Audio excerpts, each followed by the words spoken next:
这期回答的问题是想问一下刷刷，盲点功能相关的技能要怎么锻炼？不同的技能锻炼方法肯定是不一样的，我挺理解你的意思的。不过你切入这个问题的视角，在我看来有一点点舍近求远了。大家也可以听听我在面对锻炼功能相关的技能这类问题上的解决思路。我们一个个来看。开始之前呢，懂我意思吧？你提到注意不到周围的环境，确实偏好 SE 的人会更容易注意到周围的环境，但这不是 SE 的本质，是因为周围的环境经常能提供给 SE 所需要的来自外界的感官信息。这个拆分是非常重要的，避免我们把功能和某个能力绑定。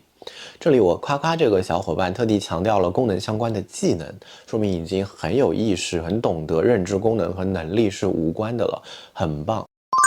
那既然 SE 容易注意到周围的环境，是因为周围环境有他想要的信息，那么如果周围的环境有其他功能想要的信息，是不是偏好其他功能的人一样能有意识而且主动去注意周围的环境？比如，如果环境中能提供给 NE 去做联想和拓展的信息，那 NE 一样会对周围的环境产生很强烈的兴趣。这时候有人就会问，比如我看到一辆车，它的形状、颜色，这些都是很直观的感官信息，这咋提供给 NE 去联想和拓展的空间呢？NE 喜欢做的是探索信息和信息之间的关系规律，所以如果这个 NE 人他本身很懂汽车，这时候他虽然看到的还是颜色、形状这些直观的感官信息，但是他用来玩弄的信息就更多了。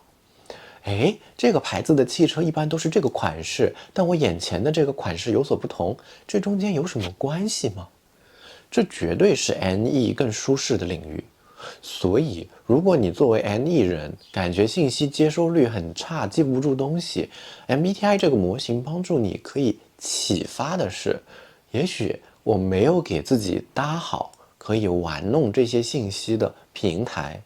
说的再直白一点，就是你可以提前对这些信息有个基本的了解，这时候这种及时的信息进入里面的时候，立刻就能激发你和旧信息的关联，引起新的想法，给 NE 的探索提供平台。没错，多投入一些 SI， 为你的 NE 铺垫。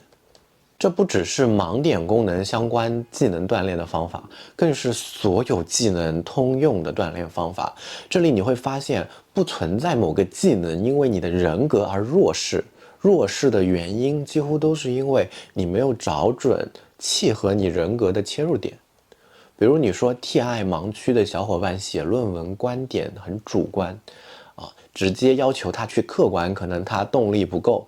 那是不是可以试试尽可能多的站在不同的角度去主观，不要放弃任何一个主观的可能性呢？那最后的效果可能大差不差。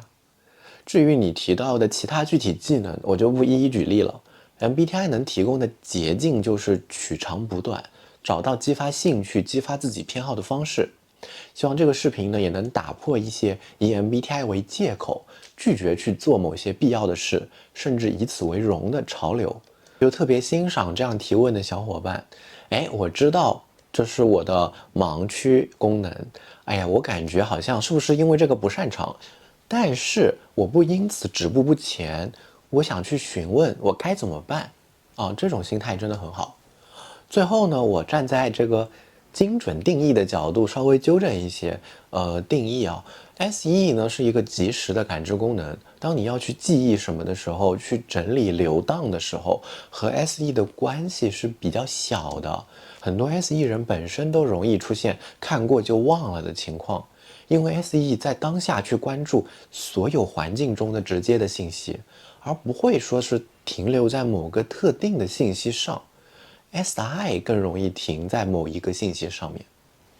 另外 TI 本身也很主观的，毕竟你逻辑自洽，不代表你真的站在客体世界的角度去看待这个问题。好，有其他想提问的小伙伴可以直接留言下方，最高赞的提问我会专门出视频回答，其他的就看情况。这里刷刷 MBTI，你来问，刷来答，我们下期见。